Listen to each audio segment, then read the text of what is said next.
les différents thèmes qui seront, abordés. D'abord, une petite, présentation de ce qu'est, un aidant proche, les différentes reconnaissances qui sont liées à ce statut, la reconnaissance de handicap et je vous expliquerai pourquoi cette reconnaissance, les solutions de répit et les différents congés spécifiques, les activités information et nos partenaires, les départements solutions et assistance et alors les autres, aides et ressources auxquelles vous pouvez faire appel. Alors, ici effectivement, il était important pour que ce soit clair pour tout le monde, déjà de partir d'une définition, hein, puisqu'on pour poser un cadre, au webinaire pour qu'on comprenne bien tous, qu'est-ce qu'un aidant proche? Parce que d'une personne à l'autre évidemment cette définition peut changer. Donc évidemment, tout ça part d'un contexte bien précis, donc de vieillissement de la population, de diminution des durées d'hospitalisation, d'un souhait de plus en plus accru, des personnes à rester au domicile. D'après une étude que nous avons menée donc au sein de Partenamut, par rapport à cette population aidant proche, on a quand même constaté donc un impact, plutôt négatif sur la santé de l'aidant proche, de par sa prise en charge des situations parfois, très lourdes, que, les aidants proches, c'est un statut qui peut, toucher, toutes les catégories socio-professionnelles et une majorité, de femmes entre 55 et 64 ans. La personne aidée fait souvent, partie du cercle familial proche. Alors la définition qui était, établie par l'ASBL aidant proche, au niveau des aidants proches, c'est de dire qu'un aidant proche est une personne qui apporte régulièrement son aide à un proche en déficit d'autonomie. Cette aide répond à des besoins particuliers et est accomplie en dehors de celles réalisées, dans le cadre d'une rémunération professionnelle. Donc évidemment toutes les aides, ménagères, aides familiales qui sont aussi toutes utiles, à domicile, ne peuvent pas être considérés comme aidants proches puisque rémunérés pour leurs prestations. Alors, au niveau de l'aider, effectivement, il faut qu'il y ait un déficit, en autonomie, une certaine dépendance, que ce soit physique ou mentale, ou liée à à une pathologie bien particulière ou simplement, évidemment, au vieillissement. L'aidant proche, pardon, va intervenir au niveau de nombreuses tâches, que ce soit les courses, le linge, les rendez-vous médicaux, l'administratif est souvent un parent et n'est évidemment, pas, rétribué, pour toutes, les aides qu'il apporte.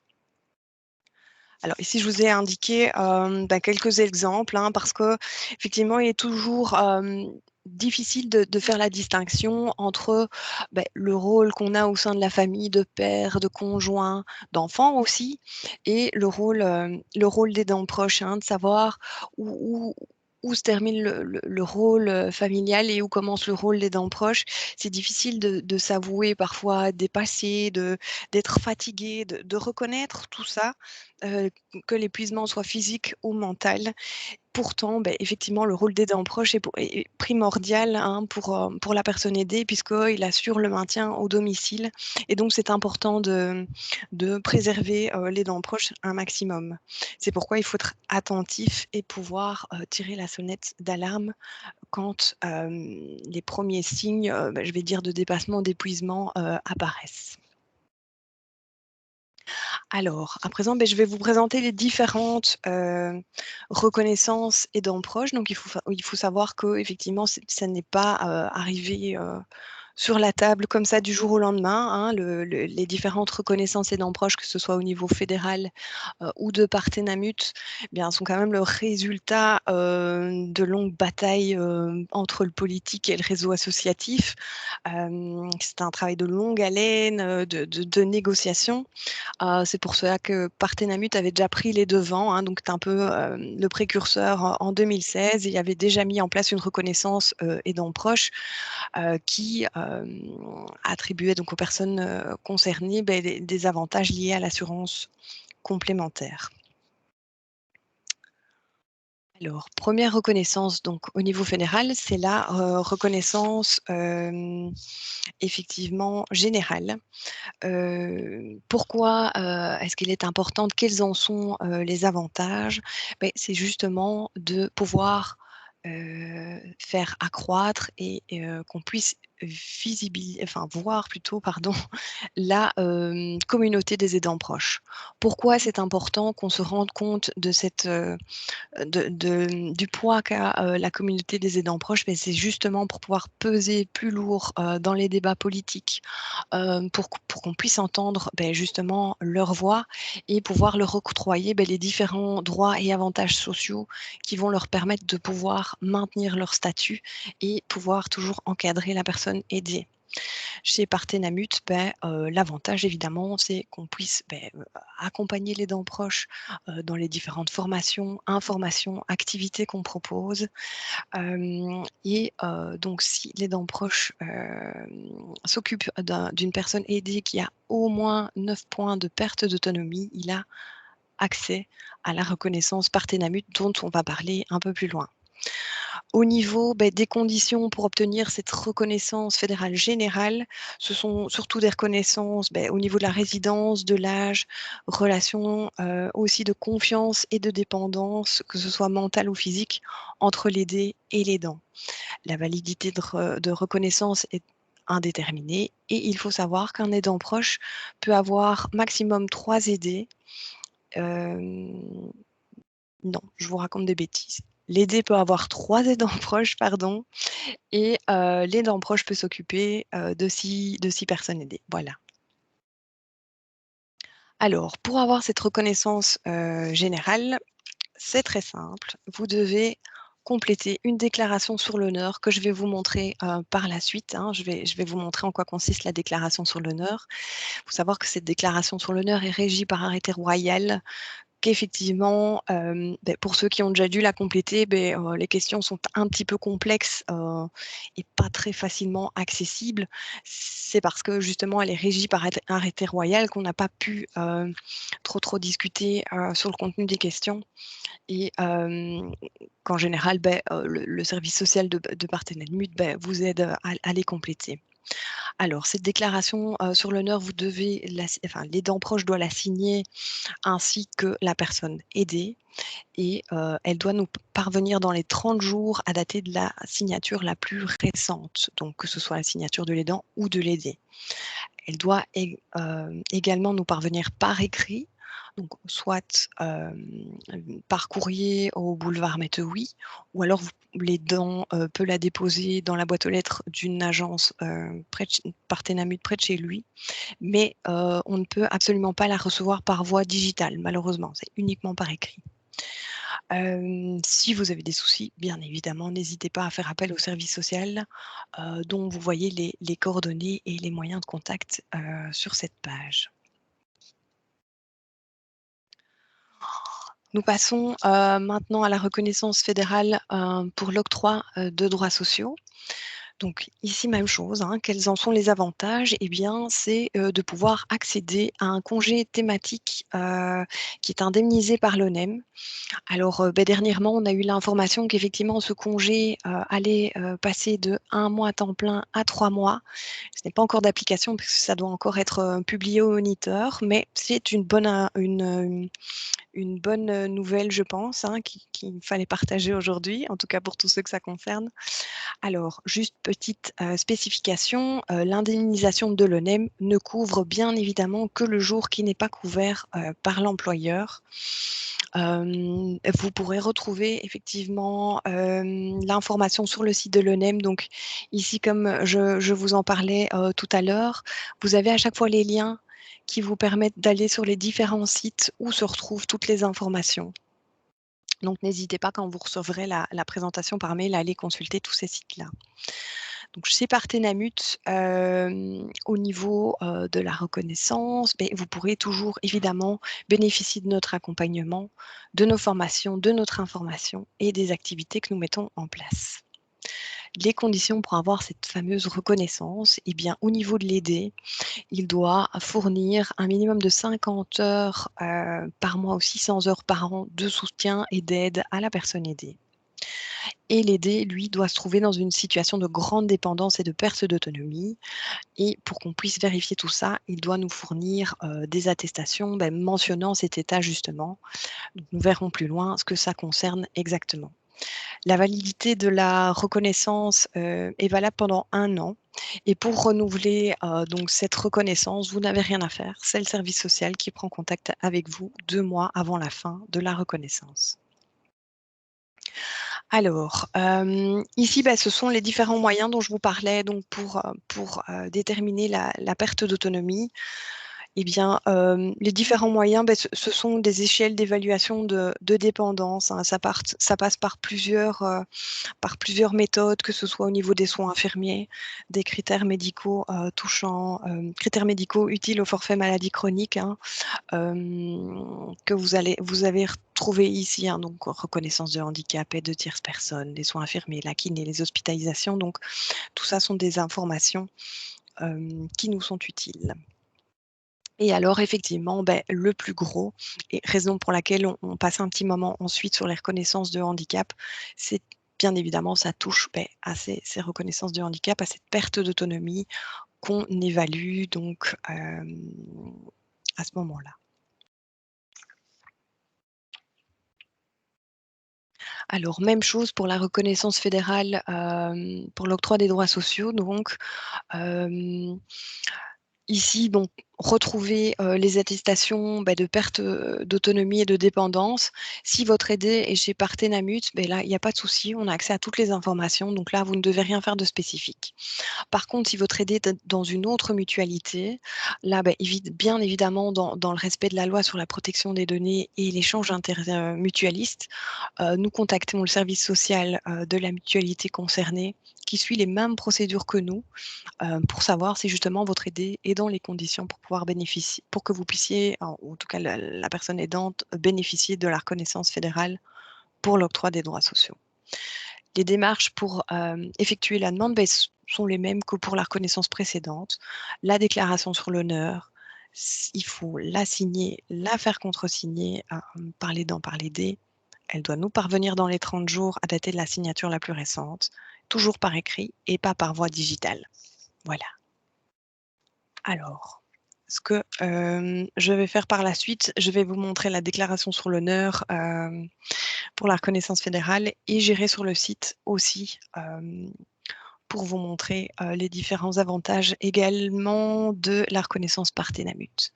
Donc pour obtenir la reconnaissance, Partenamut, si l'aidant proche à la reconnaissance, fédérale générale et que l'aidé a moins de 9 points de perte d'autonomie, malheureusement, ça ne donne pas accès à la reconnaissance Partenamut.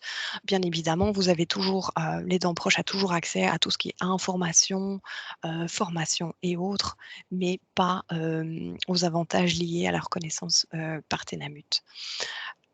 Si, l'aidant proche à la reconnaissance fédérale générale et que l'aidé a au moins 9 points d'autonomie, donc l'aidant proche a bien accès à la reconnaissance Partenamut et si l'aidant proche a la reconnaissance fédérale pour l'octroi des droits sociaux, accès direct à la reconnaissance Partenamut. Cette reconnaissance est valable 1 an, renouvelable, toujours par le même système. Le service social reprend contact avec l'aidant proche 2 mois avant la fin de reconnaissance pour refaire un tour de la situation. Alors, les démarches à effectuer pour l'obtenir, eh bien, c'est simplement les démarches nécessaires à la reconnaissance fédérale. Quels en sont les avantages? Eh bien, ici, on vous en a mis, les principaux. Donc, comme je vous ai dit, l'accompagnement, la formation, l'information, mais aussi les avantages liés à l'assurance complémentaire, les interventions sur les, titres-services pour, l'aide ménagère ou familiale, les gardes à domicile. Donc tout ça, je vais vous montrer, maintenant. Donc ici, voilà. Je vous montre un petit peu, ça c'est la fameuse déclaration sur l'honneur dont je vous parlais pour la reconnaissance fédérale, hein. Donc vous voyez au départ, ce sont des questions basiques, hein, par rapport à la résidence, votre numéro d'inscription, même chose pour l'aider, le type de reconnaissance que vous souhaitez. Heu différentes questions liées à la dépendance. Et alors ici, ce sont les questions indigestes dont je vous parlais tout à l'heure. Et donc, on va retrouver bien évidemment les différentes échelles dont je vous parlais, donc les soins infirmiers, les conditions médicales, pour le forfait maladie chronique et alors ici, tout ce qui va toucher à la perte d'autonomie, reconnaissance de handicap. Vous allez retrouver ici, hein, donc les allocations pour, les allocations familiales majorées, donc concernant les enfants, enfin voilà. Vous allez retrouver tout ça sur le document, ici. Ici aussi, hein, vous voyez, c'est les 2 endroits où il faut, ici pardon, où il faut signer, toujours bien daté et signé. Voilà. Alors, ici, bien, sur le site de Partenamut, si, vous allez sur le site, vous allez dans les services de ma mutuelle, l'onglet aidants proches et c'est la mine d'or aux informations, puisque vous allez retrouver toutes les informations qui touchent aux aidants proches, que ce soit, beh, comme je vous le disais, les avantages Partenamut, hein, que vous retrouvez ici, les aides ménagères, les gardes à domicile, l'accès aussi au soutien psychologique, hein, parce que dans certains cas, c'est des situations très lourdes et bah, il est parfois nécessaire d'avoir une petite prise en charge, les convalescences, les courts séjours. Enfin, vous allez vraiment tout retrouver ici sans aucun problème.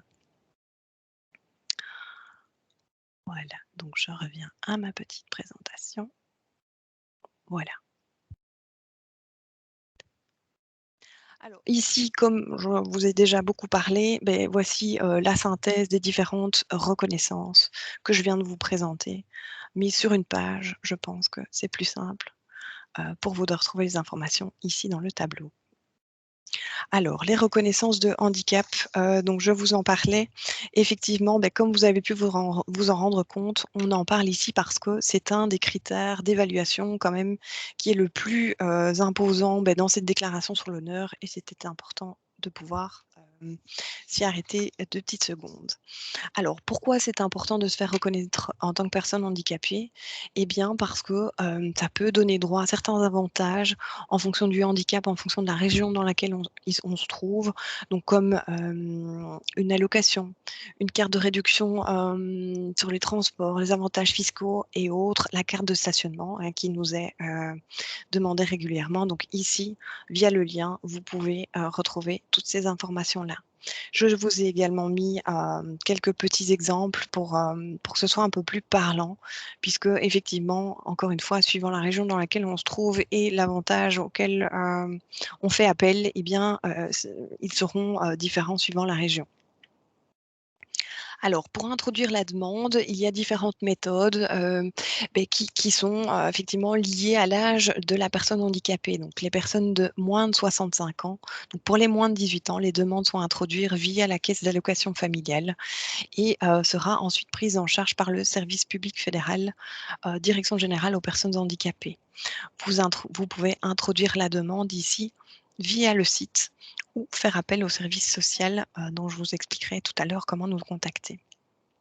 Entre 18 et 64 ans, beh, la demande, même chose, peut être introduite directement alors via le site handicap.belgium, ou via le service social toujours. Alors, que se passe-t-il? Bah, lorsqu'on a introduit la demande, effectivement, il y a un examen médical, de l'impact du handicap sur, différents actes de la vie, quotidienne, donc le fait de se déplacer, de faire ses courses, de se faire à manger et c'est évalué sur, de 0 à 3 points, pardon. Toutes les informations, encore une fois, via le lien ci-dessous. Pour les personnes après 65 ans, donc pour Bruxelles, les demandes peuvent être introduites via MyIrisCare, pour la Wallonie via WellProtect et pour la Flandre via la Vlaams Social Bescherming. Si bien évidemment vous ne vous en sortez pas, n'hésitez pas à user et abuser du service social via le numéro de téléphone ci-dessous, par mail ou même par vidéo call, tout est possible. Alors, un des autres, avantages, qui nous enfin, l'autre avantage qui nous est souvent demandé, c'est la carte de parking puisque, vous vous déplacez enfin, les dents proches se déplacent avec la personne aidée, que, le déplacement est difficile à cause du handicap, du de l'essoufflement et donc on cherche toujours ces petits emplacements avec, ce petit panneau bleu qui permet de se garer, de ma à proximité de l'endroit où on veut se rendre. Effectivement, la carte permet de pouvoir se garer sur ces emplacements, mais ça ne garantit pas toujours la gratuité, donc il faut faire attention. Donc elle peut être attribuée aux adultes comme aux enfants et le détenteur de la carte peut être chauffeur ou passager. Il n'y a qu'une seule carte par personne, reconnue. Elle ne peut pas être utilisée si, le propriétaire de la carte n'est pas présent dans le véhicule et doit toujours être apposée sur le tableau de bord. Au niveau des conditions d'octroi, les principales conditions sont reprises ici. Donc c'est 12 points en général dans l'évaluation de l'impact du handicap sur l'autonomie ou 12 points dans la partie mobilité. Encore une fois, vous retrouvez les informations ici, en dessous.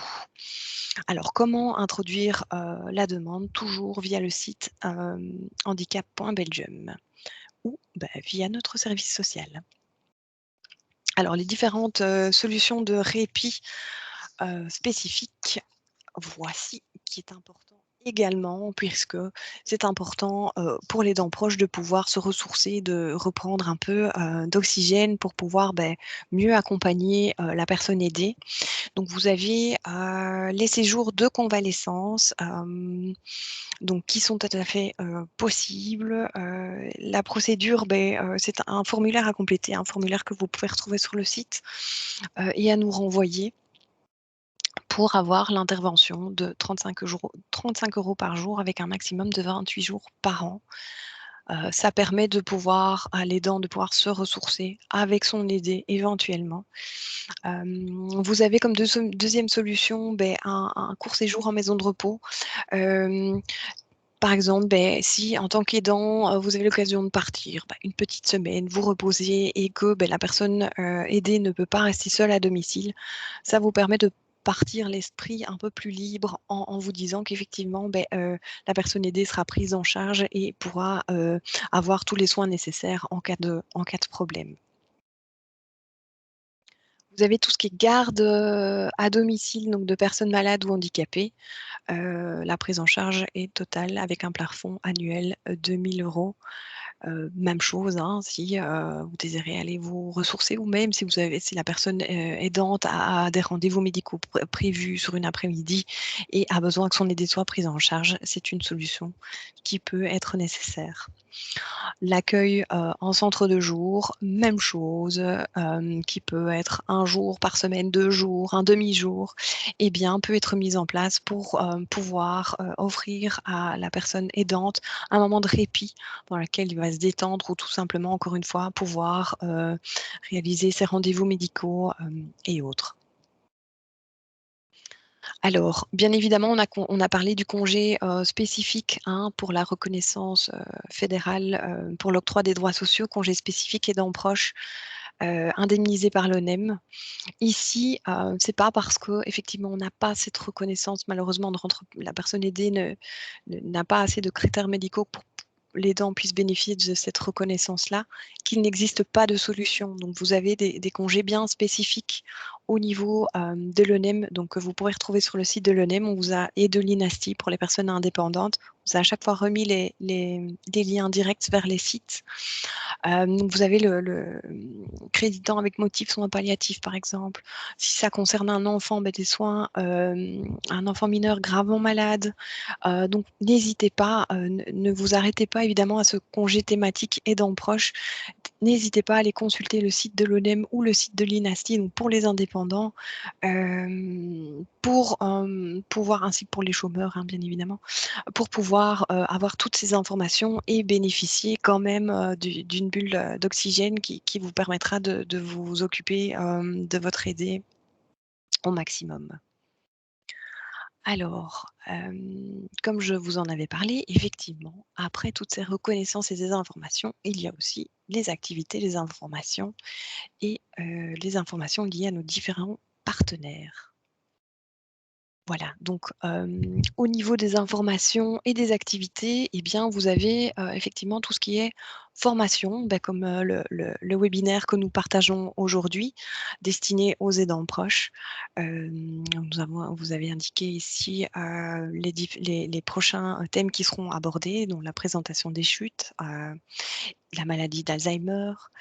Au niveau des loisirs, eh bien, sachez qu'il y a 2 sorties de prévues, qui seront en septembre et en décembre, que vous pouvez être accompagné par un autre membre Partenamut.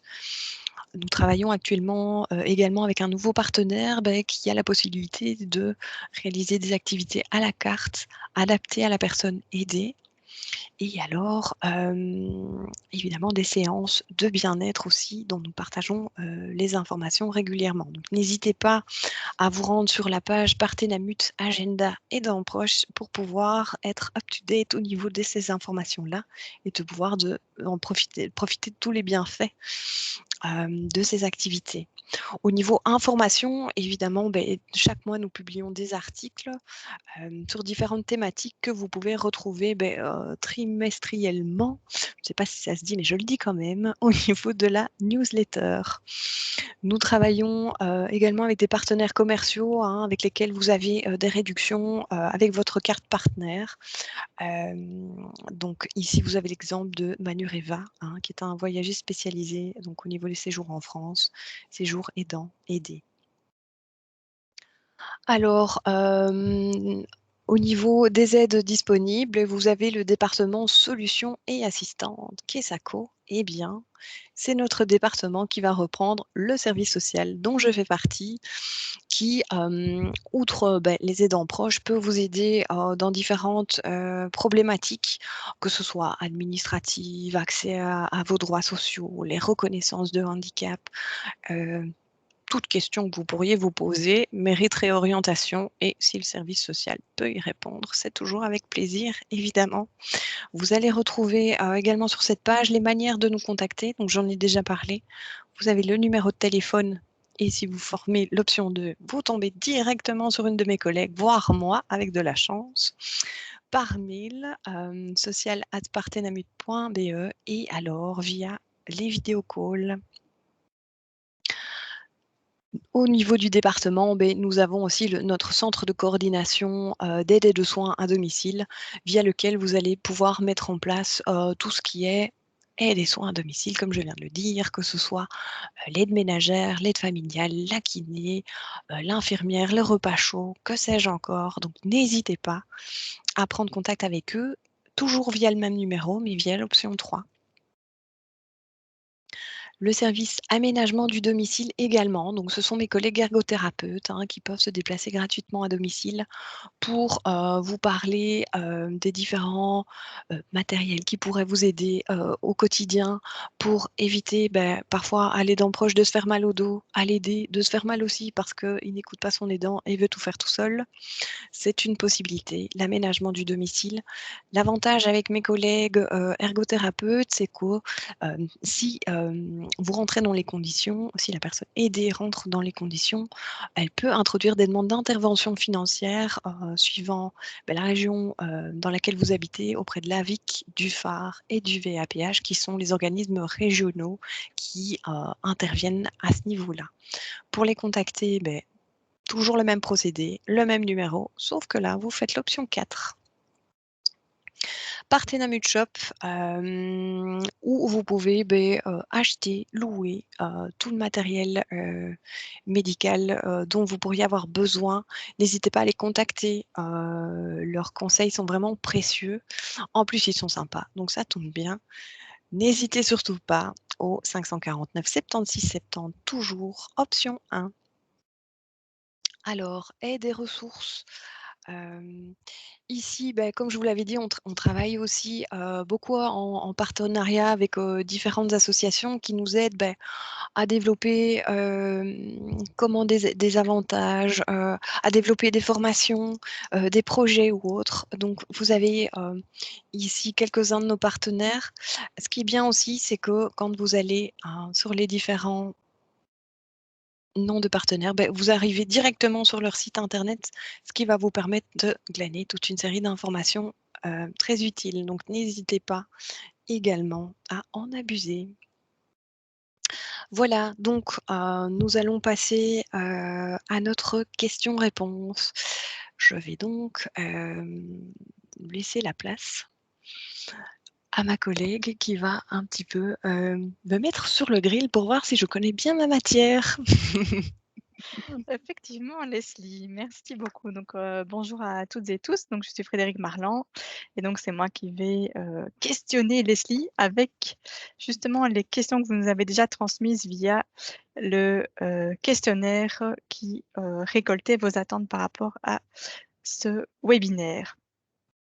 Alors la première question, donc, la personne demande des informations pour les aidants proches dont, les proches ont des troubles mentaux, type maladie, type bipolarité, donc des groupes de parole, des contacts médicaux de référence, la reconnaissance peut-être une reconnaissance spécifique. OK et bien, effectivement, hein, donc il existe, plusieurs, solutions. Là, évidemment, les mes réponses vont rester vraiment générales, hein, puisque, beh, on ne rentre pas dans le détail d'un dossier, donc n'hésitez pas, par la suite vraiment, si vous avez des questions plus précises ou qui concernent vraiment votre dossier, à faire appel au service social. C'est évidemment avec plaisir que nous vous répondrons. Mais donc ici, dans le cadre, des troubles mentaux et autres, faut savoir Bruxelles, en Wallonie et en Flandre, donc il existe une association qui s'appelle Similes, qui peut accompagner justement, les personnes, qui souffrent de ce genre de pathologie, qui, donnent, des formations aussi. Donc, c'est toujours intéressant de prendre contact avec eux, pour savoir si effectivement le comportement qu'on adopte ou les solutions qu'on a mis en place sont adaptées, pour avoir des conseils, également et puis, pour la personne concernée, aussi c'est un bel encadrement. N'hésitez pas à faire appel aussi aux différents centres de santé mentale, hein, on a tendance à les oublier. Heu, c'est des centres dans lesquels on va pouvoir retrouver des psychologues. L'avantage évidemment via ces centres, c'est qu'en général, c'est un peu plus abordable que via d'autres, canaux. Donc quand je parle d'abordable, c'est au niveau financier, hein, parce que c'est une problématique qu'il ne faut pas négliger non plus, hein, effectivement. Donc les centres de santé mentale, les équipes mobiles aussi liées aux services d'urgence, des hôpitaux.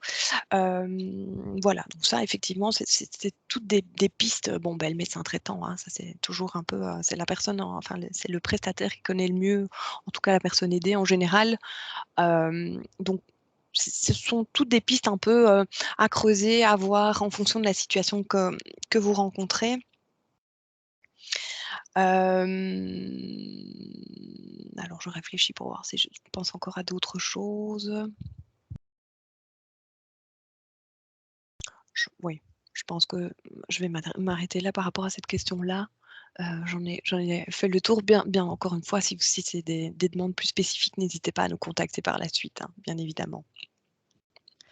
Alors la deuxième question, donc on en avait reçu, 8 en tout, hein, donc on est à la deuxième question. Donc c'est une dame qui est, indépendante et elle est reconnue aidant proche et elle souhaiterait, voir ce qui est possible au niveau de l'aménagement de son travail.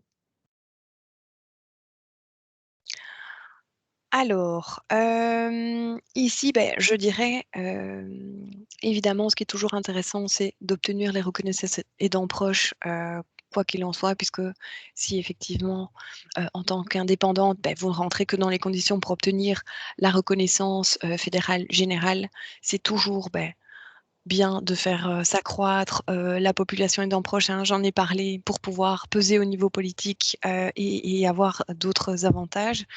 Hem, Voir aussi, en fonction de la situation, si vous pouvez rentrer, dans les conditions pour obtenir la reconnaissance Partenamut, ce qui vous octroierait, d'autres avantages. Au niveau de l'assurance complémentaire, hein, j'en ai parlé également. Alors au niveau du congé, aidant proche, malheureusement actuellement, ça n'existe pas pour les personnes indépendantes, en tout cas congé thématique aidant proche en tant que tel au niveau de l'ONEM. Vous avez vu aussi qu'il existe d'autres solutions au niveau des réductions de temps de travail au niveau de l'INASSI, hein, pour les indépendants. Donc voilà, mais c'est effectivement en faisant croître cette population d'aidants proches qu'on va pouvoir appuyer sur le fait que pour les indépendants actuellement, beh, dans la reconnaissance aidant proche, il n'existe pas, de congé en tant que tel. Voilà. Alors ici, il y a 2 questions qui se ressemblent, donc je vais, les rassembler justement. Oui. Et donc les personnes demandent où trouver une liste de centres d'accueil, de solutions d'aide pour, garder leurs personnes aidées, donc dans un centre, adapté, une institution adaptée. Eh bien, je dirais que la grande chance d'aujourd'hui, c'est que vous avez déjà des éléments de réponse dans la présentation qu'on va vous envoyer par mail. Donc il y a déjà toute une série de choses, hein. Donc on a parlé, des centres de jour, on a parlé des courts répits en maison de repos. Et il faut savoir qu'effectivement, toutes les maisons de repos, et de soins agréées INAMI, beh, sont tout à fait valables, pour les courts séjours. Hem, donc voilà, ce que vous pouvez consulter aussi comme site, en tout cas pour Bruxelles, c'est le www.centredesoinsdejour.be où vous allez retrouver la liste de tous les centres de jour donc disponibles, en fonction de certains critères, du handicap que ça concerne. Hem, voilà, donc sur ce site-là, vous allez pouvoir retrouver toutes ces informations-là pour Bruxelles, je précise toujours.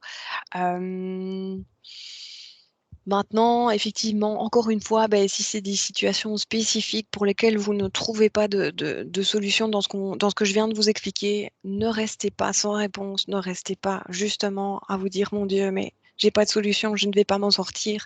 N'hésitez jamais à faire appel au service social pour qu'on puisse, mais si pas vous aider directement, mais au moins vous réorienter, de manière valable vers une solution qui sera, plus adaptée. Très bien. Alors ici, on a une question liée à l'aménagement de l'appartement. Donc, il ne reste plus qu'une seule chambre pour 2 personnes, l'aidant et l'aidé et donc la personne demande comment faire pour, aménager l'appartement. Alors, c'est très simple. Pour ça, il faut faire appel donc, au service aménagement du domicile, donc du département solutions et assistance de Partenamut. Donc ce sont mes collègues, ergothérapeutes dont je vous ai parlé, qui vont se déplacer chez vous à domicile gratuitement, faire un peu le tour de l'habitation pour voir un petit peu les améliorations qui pourraient être faites.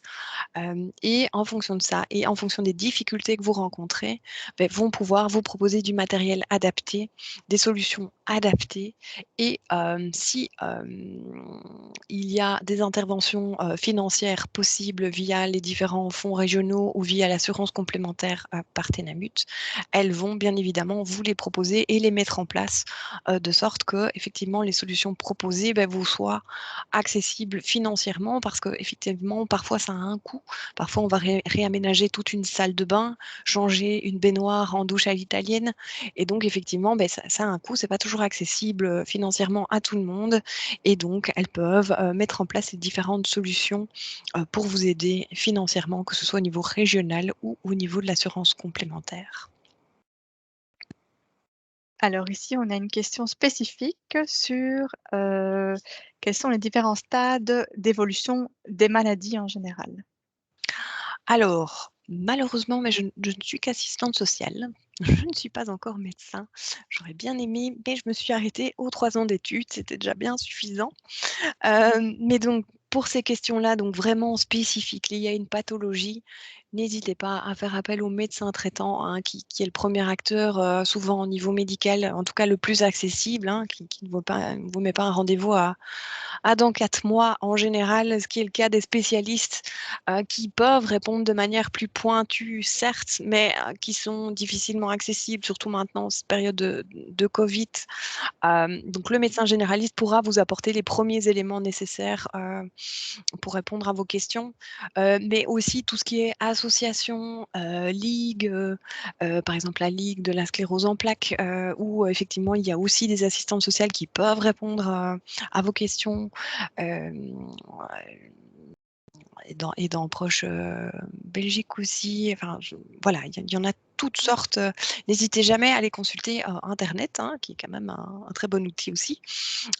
Si vous recherchez des associations, le site du guide social aussi pourra vous aider.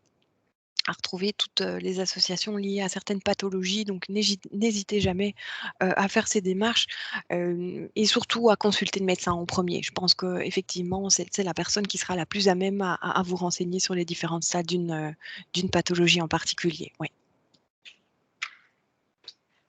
Alors, question suivante, qui sera peut-être plus dans ton créneau. Oui. Donc, nous avons ici une question qui concerne les impôts. Est-ce que le statut aidant proche donne droit à une réduction d'impôts? Alors, j'aurais bien aimé vous dire oui, mais pour l'instant, je dois vous dire non. Malheureusement, il n'y a pas encore de réduction spécifique qui est prévue. Maintenant, évidemment, en fonction de la situation familiale, en fonction des revenus, du type de revenu, évidemment, ça peut avoir un impact. Ce ne sera pas lié directement au statut d'aidant proche, mais bien plutôt à la situation familiale et de revenus. Donc voilà, il faudra voir alors éventuellement si ça peut vous donner droit à certaines réductions, mais en tout cas liées au statut aidant proche direct, non. Alors, dernière question posée via le questionnaire. Voilà, une personne qui dit: «Je cherche à mieux connaître les services qui existent pour soulager les aidants proches de personnes atteintes de troubles neurocognitifs et qui souhaitent garder leurs proches au domicile. Quels sont les services pour le proche et les services pour les aidants?» Alors ici, effectivement, les troubles neurocognitifs, c'est très, très large, et encore une fois, beh, tout dépend un petit peu du stade d'avancement de la maladie. Vous avez, hein, donc j'en ai parlé, donc Alzheimer Belgique, donc le fameux baluchon, Alzheimer, donc pour l'instant, nous n'avons plus d'intervention spécifique, mais qui est toujours actif, hein. Pour rappel, le baluchon Alzheimer, c'est une personne donc qui a été formée à la pathologie donc d'Alzheimer ou en tout cas troubles associés et qui vient à domicile 24 heures sur 24 prendre en charge votre proche, quand vous n'êtes pas là. Qui respecte, comment les rituels, quotidiens, qui respecte la prise de médication, qui tient un petit journal de bord de sorte que quand vous reveniez à la maison, beh, vous ayez, les informations sur ce qui s'est passé en votre absence. Hem Donc ici, effectivement, beh, c'est à voir en fonction du trouble, hein. Encore une fois, beh, faire appel aux différentes ligues, faire appel aux médecins traitants, voir aussi, beh, par rapport, à des groupes, de parole, hein. Par exemple, au niveau sur le site Alzheimer Belgique, vous allez retrouver, des groupes de discussion. Vous allez pouvoir échanger avec des personnes qui sont dans les mêmes situations que vous, qui vont pouvoir, vous donner des trucs et astuces. Je pense que, la diffusion d'informations, bah, est importante aussi, surtout par rapport aux personnes, bah, qui vivent les mêmes choses que vous, vont pouvoir vous aider, un maximum, mais aussi tout le réseau associatif autour, bien évidemment, oui. Voilà, donc maintenant on va passer aux questions qui nous sont parvenues durant le webinaire. Donc on en a 4 à l'heure actuelle. Oui. La première concerne le délai pour obtenir une aide familiale via nos centres de coordination. Donc quels sont les délais? Est-ce qu'ils sont, s'ils sont trop longs, est-ce qu'il existe une autre possibilité? Alors, effectivement, beh, suivant la région dans laquelle vous vous trouvez, il peut y avoir une demande accrue, que ce soit au niveau des aides ménagères et des aides familiales puisque ce sont les services qui sont les plus sollicités et en tout cas pour ma part, je peux vous parler de Bruxelles puisque je m'occupe de Schaerbeek plus spécifiquement. Effectivement, bien souvent, ce sont, des services, comment? Ont des listes d'attente, au niveau prise en charge. Alors, il faut savoir que au niveau des prises en charge, beh, il y a 2 manières de procéder et ça tient à la tarification. Donc vous avez la tarification sociale qui, elle, est basée sur les revenus de la personne et effectivement, bah, elle diminue le coût d'une prestation. Alors, bien souvent, beh, c'est celle à laquelle on fait appel et qui peut amener, à être mis sur une liste d'attente avant de pouvoir bénéficier d'une aide familiale ou d'une aide ménagère. À côté de ça, vous avez la tarification via les titres-services. Les titres-services, eh bien, vous avez tout. une série de sociétés, qui peuvent vous proposer ces prestations avec le paiement en titre-service. Là, évidemment, c'est plus rapide, c'est mis en place plus rapidement pour autant qu'il y ait une disponibilité, au niveau des aides ménagères ou des aides familiales. Alors, souvent, ce qui est proposé par nos centres de coordination, s'il y a une liste d'attente, mais que la mise en place de la prestation est quand même assez urgente, c'est de débuter en titre-service et lorsqu'une place se libère en tarification sociale, de passer alors de basculer, sur le réseau de, tarification sociale, de sorte que la prestation puisse être mise en place et qu'elle soit adaptée par la suite, au niveau financier. La question suivante concerne les reconnaissances. Donc, la personne demande si on peut cumuler les 3 différentes reconnaissances aidants proches et donc leurs avantages. Ah! Ce serait l'idéal. Alors oui et non. Effectivement, les différentes reconnaissances fédérales, hein, donc vous vous souvenez, reconnaissance fédérale générale ou reconnaissance fédérale pour l'octroi des droits sociaux, ces 2 reconnaissances-là ne sont pas cumulables. Donc c'est-à-dire qu'on a l'une ou l'autre. Il est bien évident que si on a la reconnaissance fédérale pour l'octroi des droits sociaux, eh bien, on a toujours droit à l'accompagnement, à l'information, qui sont, les seuls avantages, liés, à la reconnaissance fédérale générale. Maintenant, les reconnaissances fédérales sont cumulables avec la reconnaissance Partenamut. Il y a quand même quelques critères qu'il faut respecter, donc je m'explique.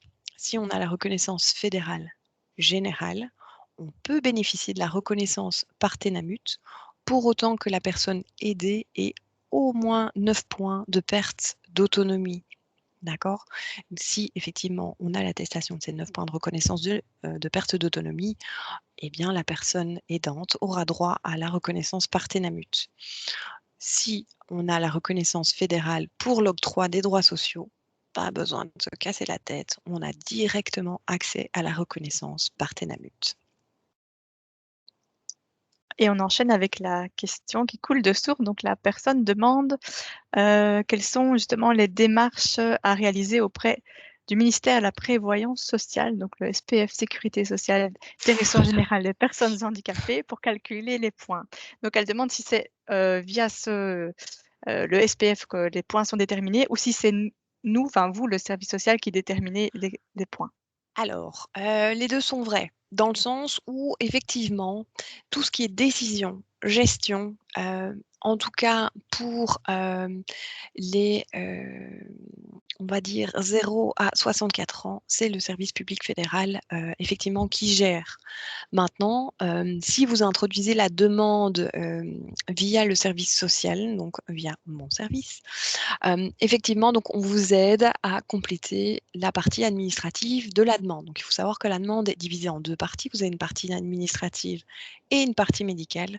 On vous aide à compléter cette partie administrative où, à un moment donné, effectivement, on s'arrête sur l'autonomie de la personne, sur les différents critères, hein. Quand on parle d'autonomie en Europe, ce sont toujours les mêmes 6 critères qui reviennent, hein. Le fait de se déplacer, de pouvoir faire ses courses, se faire à manger, de pouvoir se laver, le ménage, les contacts sociaux et le fait de pouvoir vivre seul, hein. Donc on va, donner une explication, sur les différents problèmes que la personne aidée rencontre et donc ça va pouvoir donner un éclairage donc aux médecins donc du service public fédéral qui vont, effectivement prendre connaissance, du dossier médical, hein, via la partie médicale qui sera complétée par, le médecin de la personne aidée, mais aussi savoir comment est-ce que les différentes pathologies que la personne aidée pourrait avoir impactent son quotidien.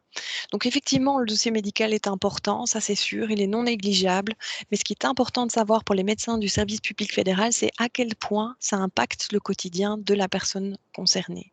Donc et effectivement, le point final, ou en tout cas la décision finale sera prise par le médecin du service public fédéral, oui. Et la dernière question, mais non des moindres, est-il vrai que l'on ne peut cumuler le statut d'aidant et d'aidé? Mais j voilà, ça me paraît logique effectivement, c'est une question de bon sens, c'est-à-dire que si, on a un aidant proche, c'est, hem, admettre effectivement qu'on est dans une situation de dépendance et de perte d'autonomie. Donc c'est reconnu d'un côté par rapport à votre aidant proche, hein, qui doit amener effectivement différents éléments pour pouvoir être reconnu en tant que tel, hein. Donc on en a parlé dans les différentes reconnaissances.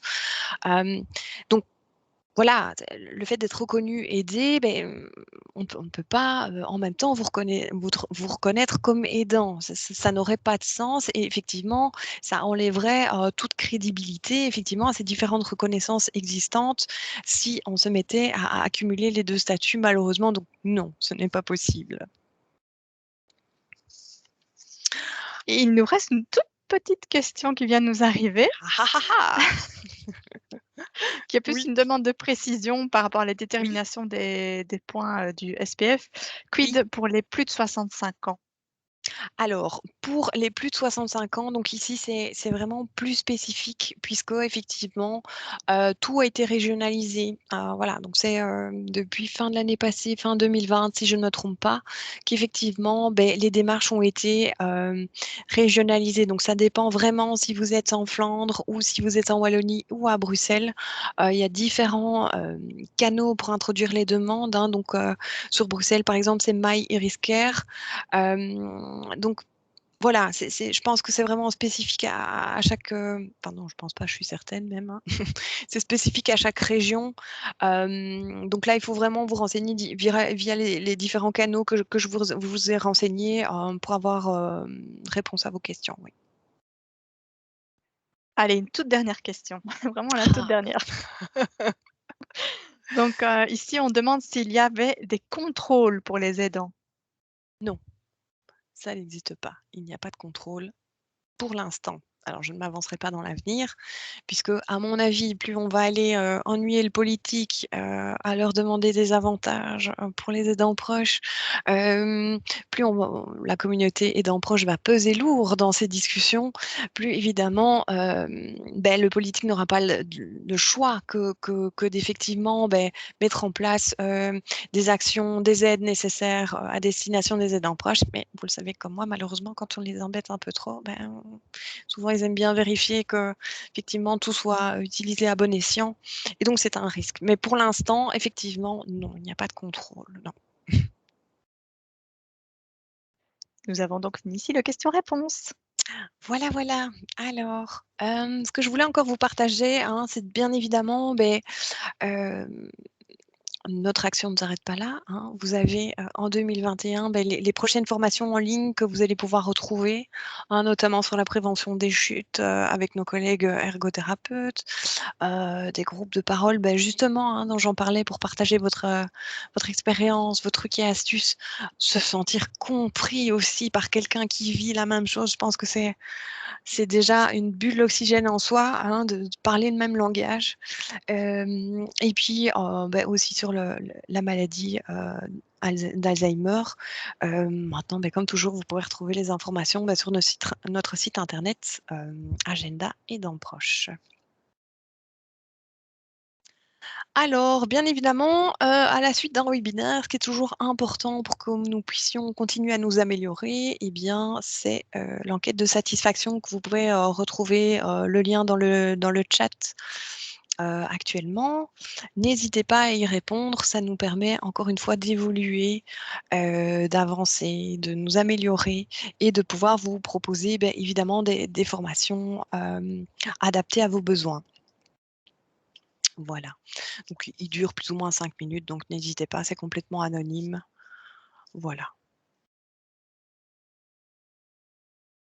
Donc si vous vouliez, aller plus loin un peu dans la recherche, d'informations, on vous a mis, ici toutes les sources, d'informations qui nous ont permis de réaliser, Frédéric et moi, la présentation, qu'on vient de faire. Notamment tout ce qui touche, le cadre juridique et autres, des différentes reconnaissances, au niveau de Partenamut aussi, les différents, congés thématiques.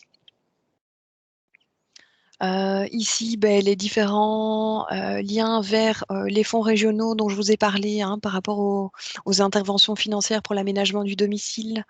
Vous avez, aussi, les différents sites qui pourraient vous aider, donc pour les solutions de répit pour les personnes âgées. N'hésitez pas à aller les consulter. Voilà. Eh bien, je ne sais pas si tu as encore quelque chose à rajouter, Frédéric, mais moi, en tout cas, j'étais, bien contente de pouvoir vous présenter ce webinaire aujourd'hui. Je d'autant plus contente si j'ai pu, vous éclairer, à tout niveau, que ce soit au niveau de la reconnaissance, au niveau de la reconnaissance handicap. Encore une fois, j'insiste sur le fait, qu'il ne faut jamais rester avec ces questions. N'hésitez pas à nous contacter, si vous avez un doute, une question, une demande de recherche, quoi que ce soit, n'hésitez pas surtout. Je pense que les situations peuvent déjà être assez compliquées comme ça. Si on peut vous aider ou vous soulager ou vous rassurer sur le moindre question, n'hésitez pas. Voilà, il ne me reste plus qu'à vous remercier, pour votre écoute et à vous souhaiter une très bonne journée. Au revoir.